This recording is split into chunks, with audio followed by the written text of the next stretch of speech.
All right, good. There we go. Um, all right. Hey, first off, guys, what an honor to be in front of you guys. I want to run through this PowerPoint. Don't want to rush through it, but hopefully it'll answer a couple things. I think first and foremost, there's more than one way to train and use drills. This isn't the only way. This is just something that's worked for us. And I'm hoping you can take three things from this and just want to cover some drills, fundamentals, and mindset. Most important thing here, man, I'm a native of New Jersey, went to Roxbury Township. I listed the places I played at, mostly in summer ball, because that certainly has changed over the years with travel ball. And I think the way I grew up in the 70s and 80s, I felt like that was a great way to develop. I know now with travel ball, we are playing more games, but I don't know if we're better with our instincts. And I've listed some people here from New Jersey that have been a big influence in my life. And it also goes back to a football coach at Roxbury. So I know we have a lot of multi-sport type kids up in the Northeast, and I think that's really important for the lessons we can learn. I think every program has to have what's your purpose. If someone says to our catchers, hey, what are you guys all about? We want them to be able to list this. And for us, being an extension of the head coach is the most important thing. But I think all of us need to come up with kind of our mantra or our pillars. And for us, this is what's worked. The mindset we want with our catchers, like Drew Brees, quarterback on the field, he's talking, everyone's listening to what the play is going to be and what we're going to do. We talk a lot about that pitcher being the thoroughbred horse, and we're the jockey. We've got to get him around that track. Sometimes we've got to pull the whip out and then, find a way to get him home. We're like a boxing trainer. In between innings, we have a chance to talk with him, to motivate him, to get him on the right page. And then we let him go out there and fight, and then we bring him back in. This is an idea of our training program we use with our catchers. And just like everyone else, there's a team stretch. And then when we do our throwing, we break our throwing up into 3 different programs. So we have a long version, a long toss, arm strengthening program. We have what you would call a medium-sized throwing program. Then we got a quick version. We name them after catchers. I think the important thing is that quick version would be like getting on the bus, going to a game. It gets stuck in traffic. You get there later than you want. The umpires and everyone's wanting to rush you. We can't do the same routine. We've got to have a quick version. So if we train that, it'll be a lot easier for us to adapt to it. The other thing in here I think is important is we do some specific catching stretches, specifically for the hips, the ankles, and the neck. The neck and the ankles are 2 areas that we don't spend enough time on, I think, when we're training our catchers, that are extremely important. We do receiving and blocking and a combination of those drills every day. Time will allow how many we do. We try to do, a couple of each. And then our specialty plays, that would be working on bunts or tag plays, force plays. Those we'll do as well if we're doing it in team defense. But more importantly, anytime we're playing catch, when our catchers are catching a ball, they're either doing a tag play, a force play, they're popping their feet to go to second, first, or third. They can roll bunts out when they're throwing it to their partner to work on bunts and fielding. So we're always working on a skill when we're in our catch play. When we talk about receiving, the 3 things we want our catchers to do is keep a strike, don't lose it. Try to catch everything, because a wild pitcher, we can mindset-wise help them out if we can catch every ball. So when you're training guys, I think it's important that you don't just train strikes, you train pitches that are out of the strike zone, so we learn how to become better receivers. And then you want to win the stride ball, something Jerry Weinstein talks about. That's the borderline strike ball. The 0-0 and the 1-1 are the 2 most important counts. We can talk about technique on receiving. I think it's anticipation. It's knowing your pitcher's stuff, beating the ball to the spot, learning how to cushion and redirect. We tell our catchers when we catch a ball that we have to have a stride ball, and we're trying to get that pitch. We want to create skids. We want to catch and put skids on that baseball. The skids, though, are going to work towards the center of our body. The smoother we can do it, the better chance we have of winning it. And I think we have to understand what the umpire says goes. If you don't like us pulling it, don't pull, just catch. The other thing I think is important is check your catcher's gloves. A lot of times the way they're broken in could be a factor. And then hand strengthening, grippers, wrist rollers, wrist exercises, forearm exercises, rice bucket. That'll help your receivers as well. I'd like to go through some drills we use, and hopefully this is smooth. Let me know, Steven. Yep.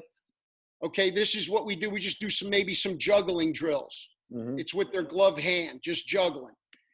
This is a drop, and when they drop, they're just crossing their hands and catching the top part of the ball.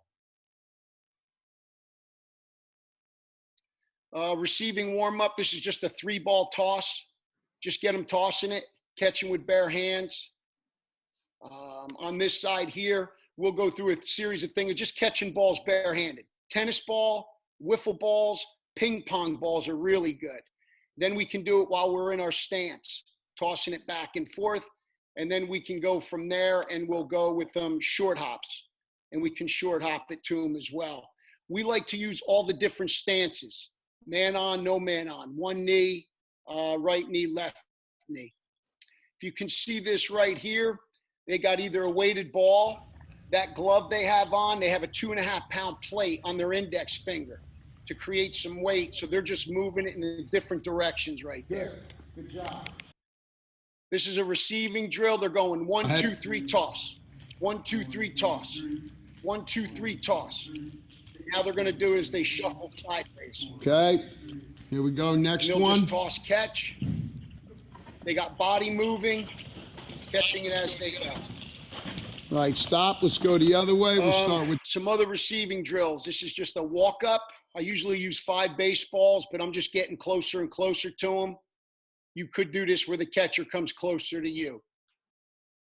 Over here, we get a ball that I bounce and then throw another one right after it. So it could be a short hop or a long hop, and I follow it with another ball. Notice in this drill, we have another catcher going. We have 8 catchers in our program, so we do a lot of shadowing.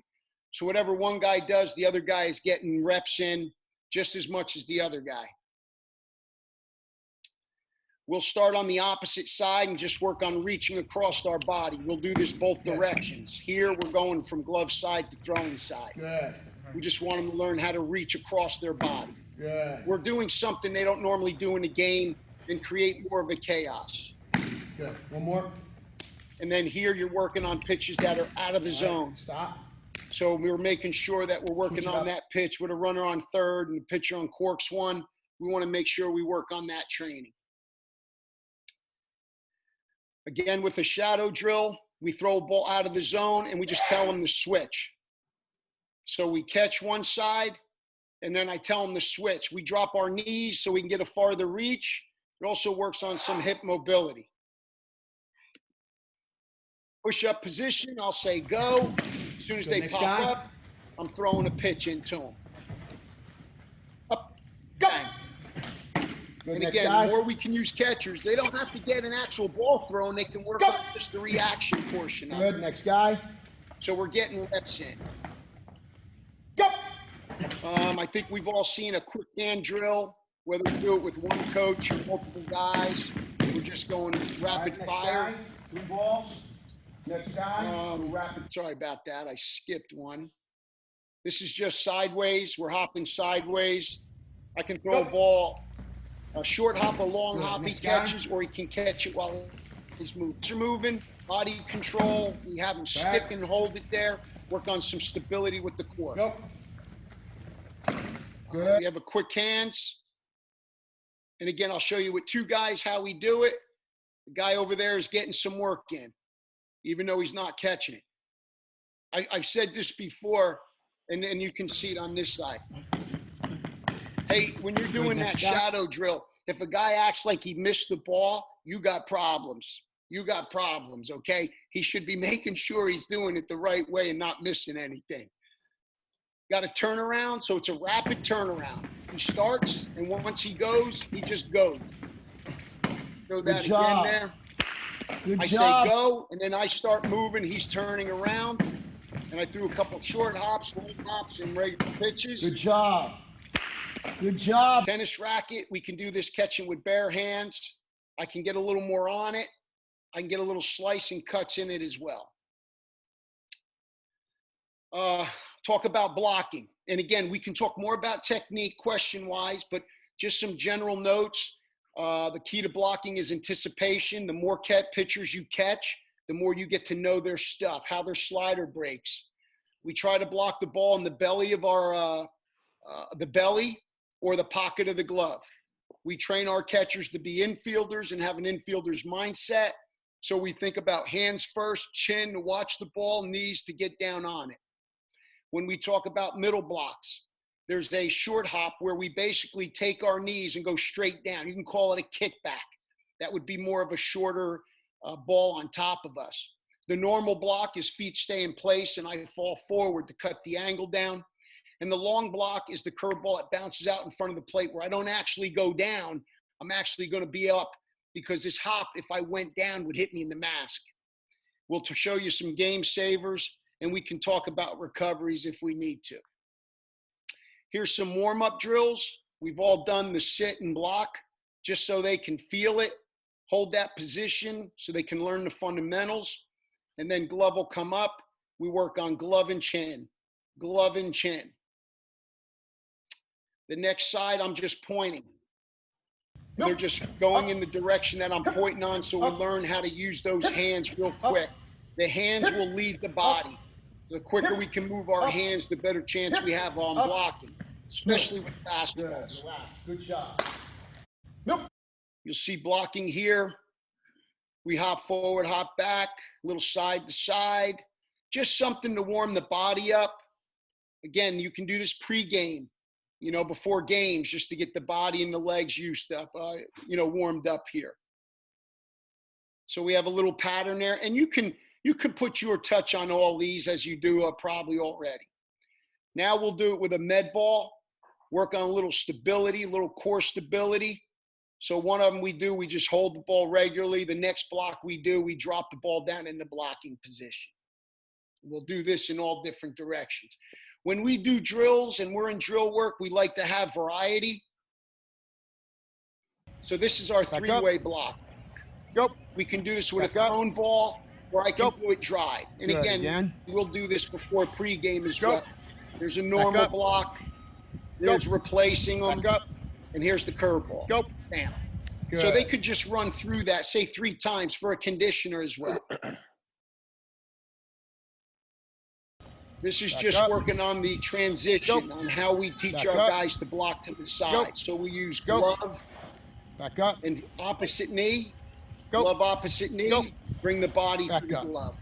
Good. So it's just kind of a transition. 3 balls, just pointing on that. Sorry about that. I'm just pointing the balls. And it's more just for visual, for movements. They can do this with partners as well. I've got some one knee blocks here. We can talk about that. I could come back and show it if we need to. When we talk about blocking on one knee, there's some variations to it. You can see there, that's just driving the knee closest to the ball. I drive it to the ground right there. Okay? That's one option I have. All right? Now, from one knee, if I'm going in that direction, I'm just pushing. So I'm just pushing, driving that far side leg to get to my blocking area right there. Then if I switch, it's got to push from there. So we could talk about that, and I can show it later if you guys would like. One knee footwork for steals. It's what we do here. There's the footwork. Most guys are going to throw and block better from this position. We have found guys who are very stiff in their lower half, the one knee is going to be better for them. We can talk about which knee should go down if we need to, but we do it from both sides. That one's going to be more of a pivot or throw from the knee in this case. A couple blocking drills. We're angled towards first and third when we do this. So he's angling towards third. I throw the ball down the middle, and we work on getting our hips and shoulders to square up to the ball. Okay? And we'll do a block, and it's a groiner block. Now, this groiner is a great stretch, by the way, if you need to talk about stretching. This is a great stretch. You don't need a ball thrown to do this. That's a great stretch if they did it for 10 yards. So basically, it's 2 normal blocks and then the short fastball block. Fall straight to the knee, and now replace. Good job. Stop. This is a forward, back, block down the middle. 1, 2, block. Good. Create some movement. Forward, back, drop. Good. Create a little rhythm, body control. We like to hold the finish. Good. One more. Now we're just doing side to side. Glove, throw, block opposite. Create some momentum for the body. 1, 2, block. So we do it forward, back, down the middle, and then we do it the other way as well. Now notice that block right there, guys. If I could show that, hopefully again. This is how we create the athleticism. Look where those hands are. Can you see that, Steven? Yeah. Okay, you notice how the hands had to leave the body. Now, if he doesn't do that, yeah, we may block it, but it's probably going sideways, or I'm missing it. That's the athleticism we're creating now, that he gets the pocket of the glove to the ball, and he's able to save a run.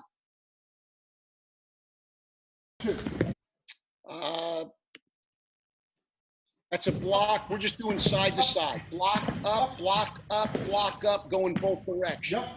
Good job. Yep. We did the block. We did the framing and receiving going sideways. Now we're just hopping, and I can throw it where he's got to stop right away, or I lead him a little bit and let him push and slide for that ball. This one here. This is game savers. I'm throwing balls way outside the body that he's got to get his body or his glove to it. That right there, he had to get his glove to it. So we need to train that right there. That's a game saver. That's big right there. That's big. Our goalie drill, I rapid fire balls. They got to work on getting to their feet quick to make blocks. You're going to see some game savers here. There. Big one, big one. Good. You know, we got guys that throw pitches like that all the time. Bing. Here you go. Good. Stop right there. That's a good one. Okay, so we do our receiving and blocking drills. Once we do those, we go into combination drills. So this is combining a receiving, blocking, and maybe a footwork for steal. This first one from one knee. Receive, block, footwork for steal. So it's just a combination. Frame one, block one, footwork for steal. I'm going to block, back up, block, up, catch. So I block glove side, I block arm side, and as soon as I get up, bam, we got to catch the baseball there. We do our hop sideways. I can throw a ball in the air for a catch, or I can throw one in the dirt. It's now just reading the trajectory. So we did it as a receiving drill. We did it as a blocking drill. Now we do it as a mix.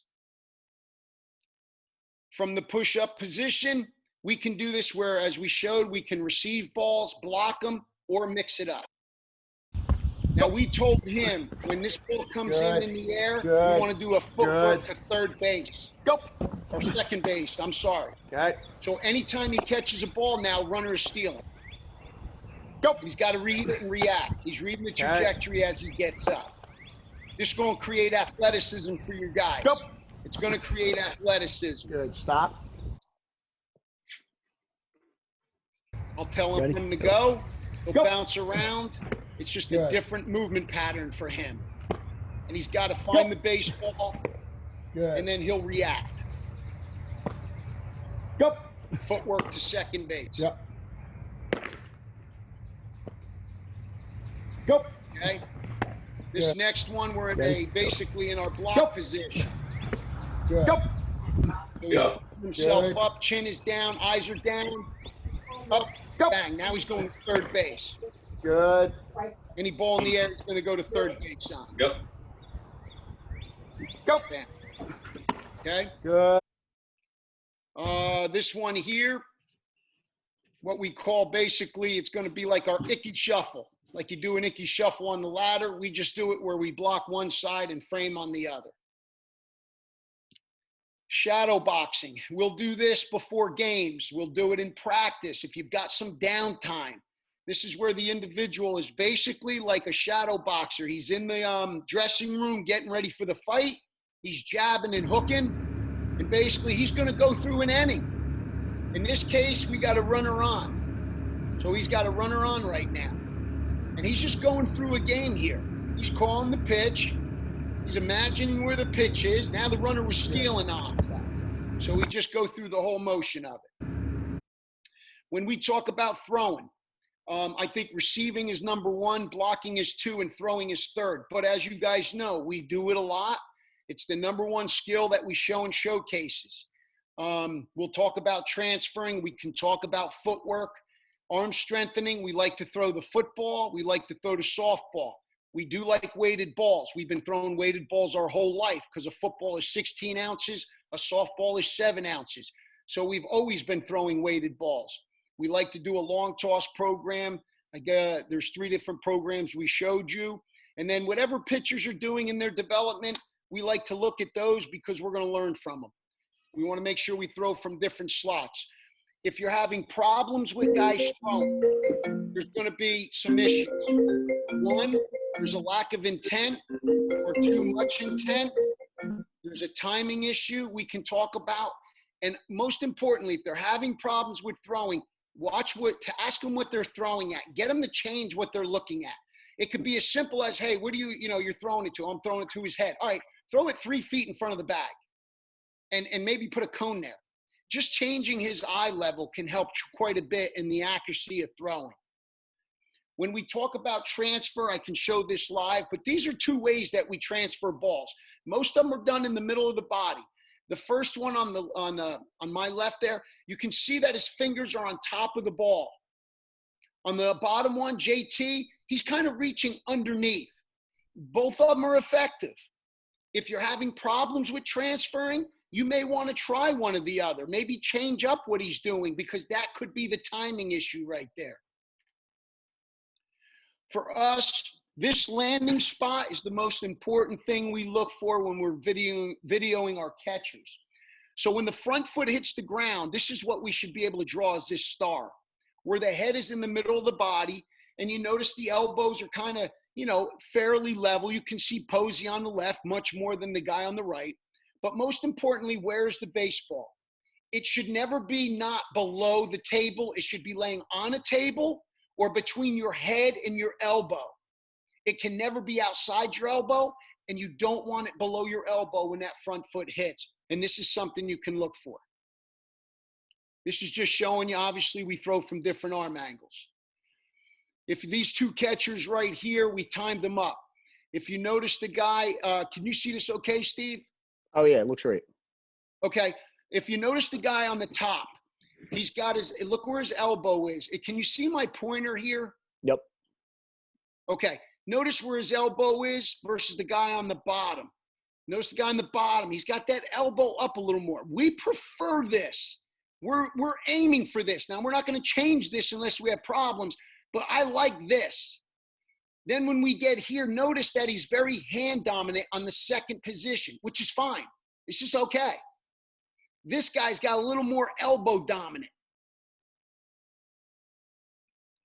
Now, he's able to get to this throwing position where he's actually opening up to throw much quicker than he is. Now, if we look at his position, guys, I would say his head's in the middle. I like where the elbows are. I like that the baseball's not below the sea level and it's not outside the elbow. So I'm good here. And anytime we're throwing the baseball on release, the glove should basically be right out in front of us. If the glove is behind us right here, we're not in sync. We're not in good shape on this release if that glove is pulled back too far. So those are some of the things you can look for on your throwing. As I said, these are some of the things we'll do in catch play. Good. And I'll let them say, what are you going to do on these next 5 throws? Well, I'm just working on transfer. Okay, fine. We'll just work on transferring it out. Or we're going to work on footwork for steals, whether I go to second, first, or third. Okay. But as they're catching it, they're doing something. Now, he's not throwing it back to his partner. Let's do another transfer. But then he would do his throws. Okay? And so I just wanted to show you. Something else now? Guys, if there was anything we do with our catchers, this is probably the most important thing we get as far as our reps go. So his partner threw him the ball. He did a tag play. Now, he would get set and then make his throw to his partner. So instead of just raking throws, now he's going to field bunts and make the throw. We'll do that. Okay? But we get more reps in on the fundamentals than anything else. Once we get done with our long toss, these are what we'll do. We call them finishers. So this first one, he's just on 2 knees. This is after he's thrown, after he's done his footwork for steals at 120 and 90 feet. We get close to each other. Now we're just working on just transferring action. We'll do it on 2 knees. We'll do it on what we call 10 toes, just transferring the ball, maybe throwing it from different arm angles. Maybe we'll do a little between the legs, behind the back, so we create some different arm angles as well. Create some athleticism. 1 knee drills, we'll just stand on 1 knee. I want them to throw from different angles. I want them to think about 12, 11, 10, 9, even 8 o'clock if we can.